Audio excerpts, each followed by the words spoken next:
Hello everybody, Wild Bill for America here. Thank you for watching. Now we all know that Islam has given the world a lot of things that will be long remembered. They invented the fine art of skyjacking, suicide bombers, and taqiyya, the art of lying to infidels. They are the only religion to develop a preschool program where the children sing about exterminating Jews, and I do believe they are the only ones to demolish 2 skyscrapers while 3,000 people were still inside. Yes, Islam has a long and proud history of doing things that nobody else does. But by far, the most creative invention of Islam is the Palestinian, a person who has never been seen before in the modern world, who supposedly lived in a nation that never existed. The Palestinian was invented shortly after the nation of Israel sprang into existence as the new name for the traditional home of the Jewish people. Now, prior to the invention of the Palestinian, the Arab nations had been lusting for the land of the Jews because the hard-working Jewish people had transformed that dry, parched desert land into a well-irrigated and beautiful oasis, and the Arabs decided they wanted it. So in the traditional Muslim style, they sent in massive armies to massacre the Jews and steal their land. But the Israelis stomped the living doggy-doo out of them and sent the Arabs fleeing back across the border like a bunch of whipped puppy dogs, and they've been afraid of the Israelis ever since. But prior to the invasion, the Arabs warned all the Jordanians, Syrians, and Lebanese living in Israel to get out. They confidently told them that within a few days they could waltz right back in and take over the homes of the exterminated Jews.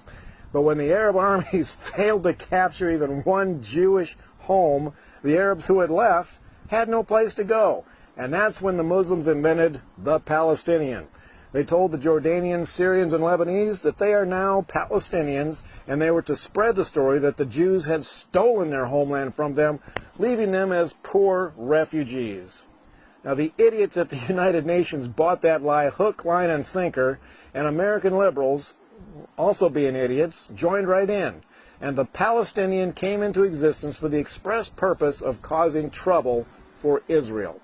So today, when we hear liberals whining that the Jews are illegally occupying the land of poor Palestinians, that is nothing but a big pile of horse pucky, and I can prove it. The next time you talk to one of these supporters of the poor Palestinians, ask them a few questions. Like, what year did the nation of Palestine come into existence? What were its national borders, and what year did it cease to exist? Well, since it never existed in the first place, they won't be able to answer you.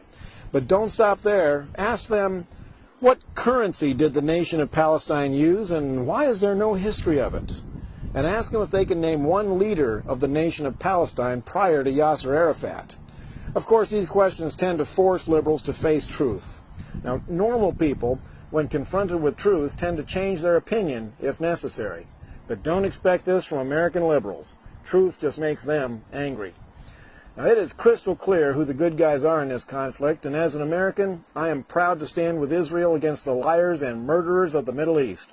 And as an American, I am ashamed that our liberals tend to take the side of the liars and the murderers of the Middle East. This is Wild Bill for America. Thank you for watching, and God bless America again.